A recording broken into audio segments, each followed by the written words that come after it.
My goodness, you look good. It is so good to see all of you. I have met so many of you through this weekend. It seems like we have been meeting ever since I got here. We've been doing meetings. It has been nice. I really appreciate all the hospitality, those of you that have opened up your homes to us and hosted parties and the food. It has just been great. And I want to say, what an amazing Dominic and the Pips over there. It is just so beautiful, your voice. And so thank you for sharing with us today. We are delighted to be here. Bill and I have enjoyed getting to know some of you. And I want to thank you for the gift of honoring us and considering us to become a part of your church family. We are thrilled about that possibility. I also want you to know how glad we are to be here today, because this is the first Mother's Day that I have got to spend with my mom since I have been an adult. So we want to thank you for that. And my pastoring time has taken me all over the country.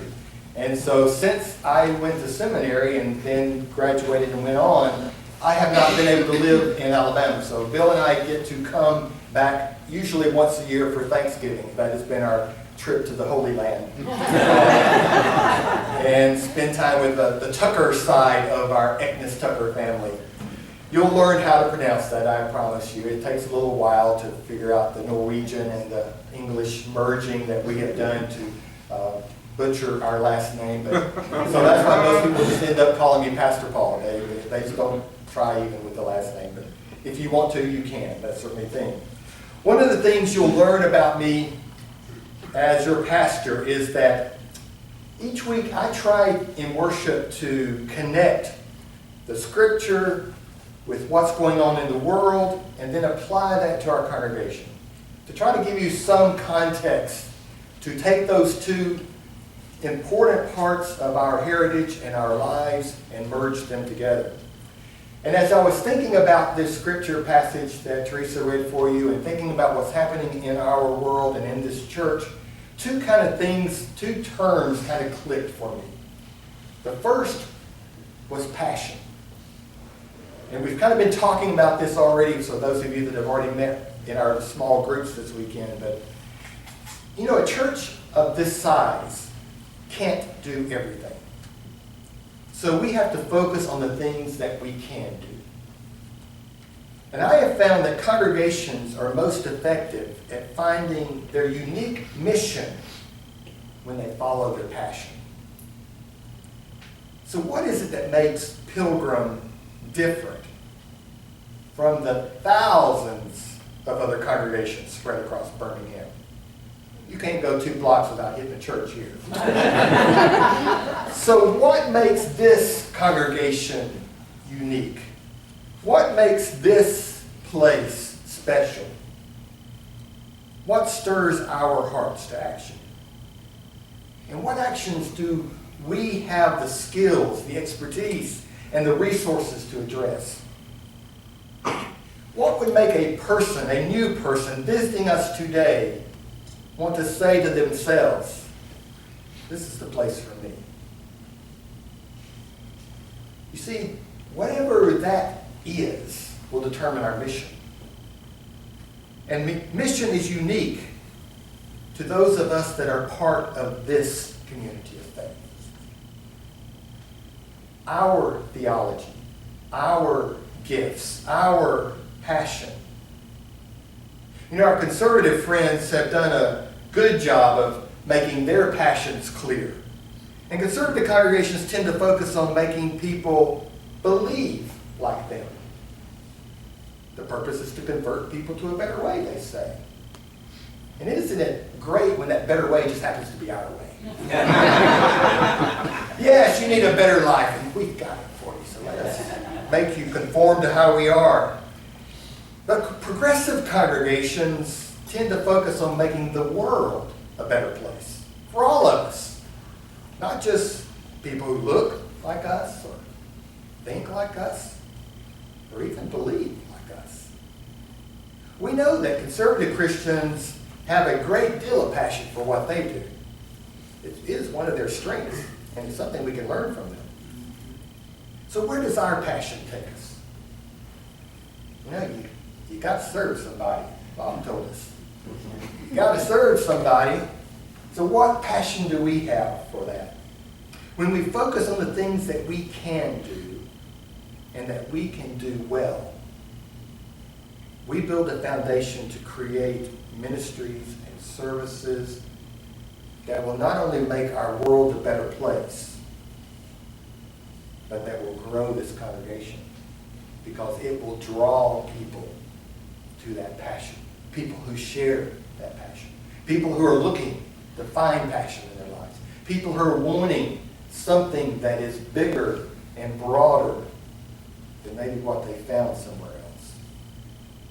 So if someone were to ask you, what is Pilgrim's passion?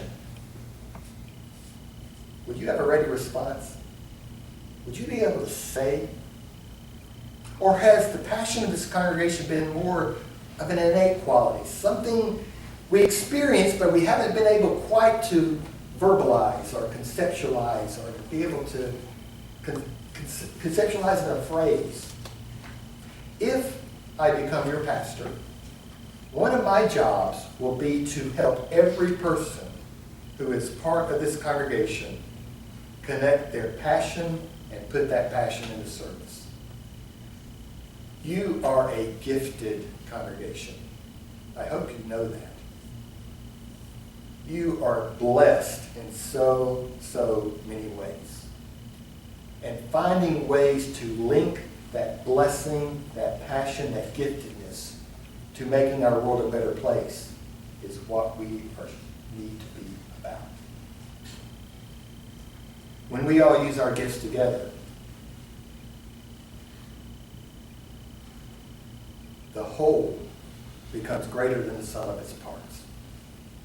Now, I know that doesn't work in math world, but it works in God's math. And I've seen it before, and I've seen it begin here. The second component that makes congregations effective is how they handle privilege. Privilege is a gift. It's a gift that we give. Privilege is simply access. I remember as an 11-year-old boy when my entire family loaded up in a car and went down to a hospital in Shelby County to see my newborn nephew.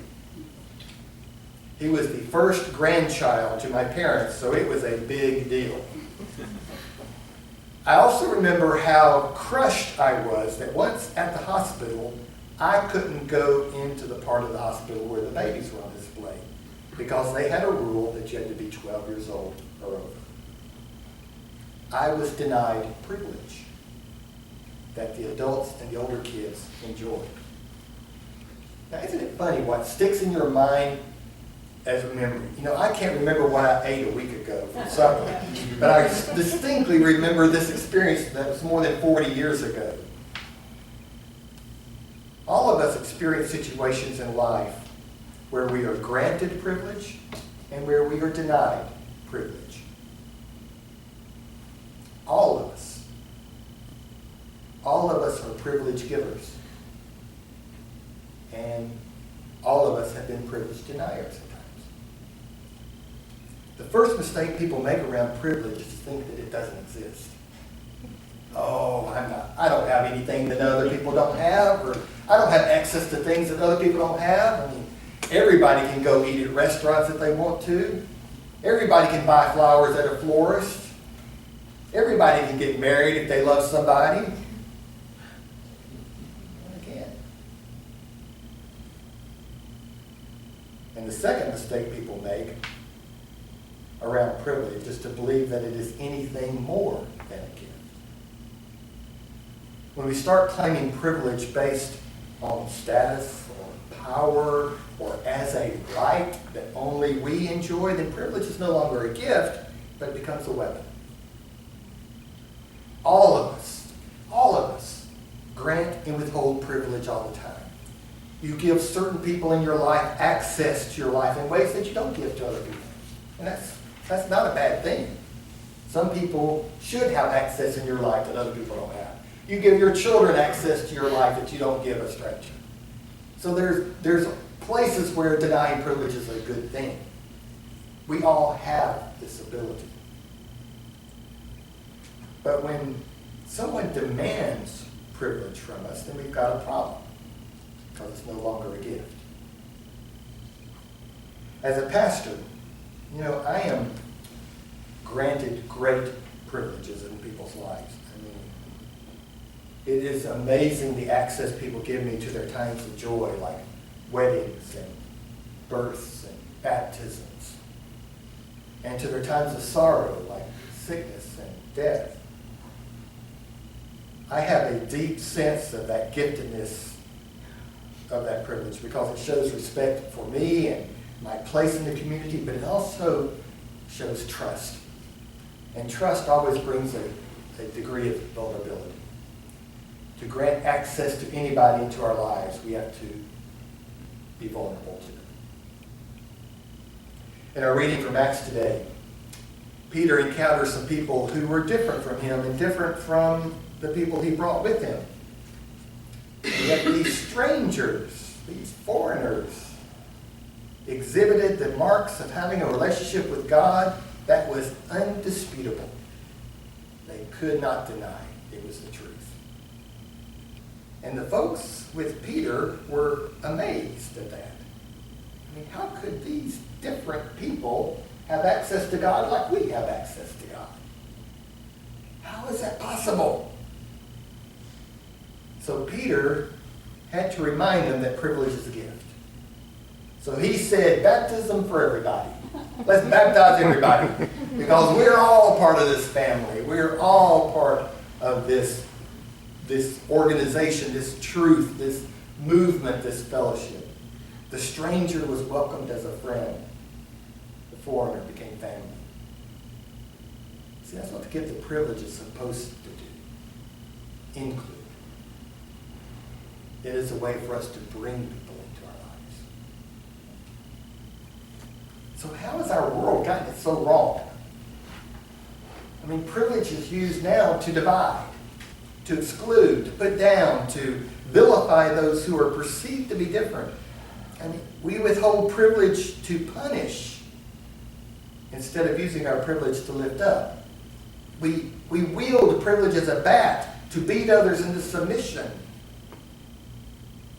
We act like our moments of privilege are birthrights, not gifts. Positions of power, not opportunities for grace. See, that's what happens when privilege loses its sense of giftedness. But when we risk being vulnerable to the touch of God's grace, the calls of God's people for our service, that's when a church becomes an amazing reality. No other congregation on this earth has the same mix of abilities, of expertise, of passion, of access, and location that Pilgrim has. Bill and I have been out looking for houses this weekend, and all we have heard is location, location, location. But it is true for churches as well. No other congregation has that mix of characteristics and abilities that this congregation has. Other congregations have their call and their mission, and we bless their efforts. Everybody needs to be involved in ministry. Ours comes from the grace of God's call that pulls together into community this mix of ingenuity and connection and insight and energy. We don't have to do everything. We just need to be true to our mission, to our community's sense of call, to our ability to make this world a better place. But that's not how we usually think of privilege, is it? And it is true that privilege can have life and death consequences. This week, a United Nations report from Save the Children revealed that the nation you were born in can greatly determine your survival as a mother and newborn. Location, location, location. And by the way, the U.S. scored 33rd among the 170 nations surveyed. Norway ranked number 1, which made my Norwegian husband happy about it. You know, just as a nation can choose to use its passion to create health care and nutrition options for mothers and children, nations can withhold that privilege of having health care and nutrition for mothers and children. So too can a congregation use its passion to make its neighborhood and city and region and community a better place. Or it can withhold that privilege. You see, passion and privilege team up all the time, all over the world. They can make the world an awful place, or they can make the world a better place. It simply comes down to whether we use them as gifts or as weapons.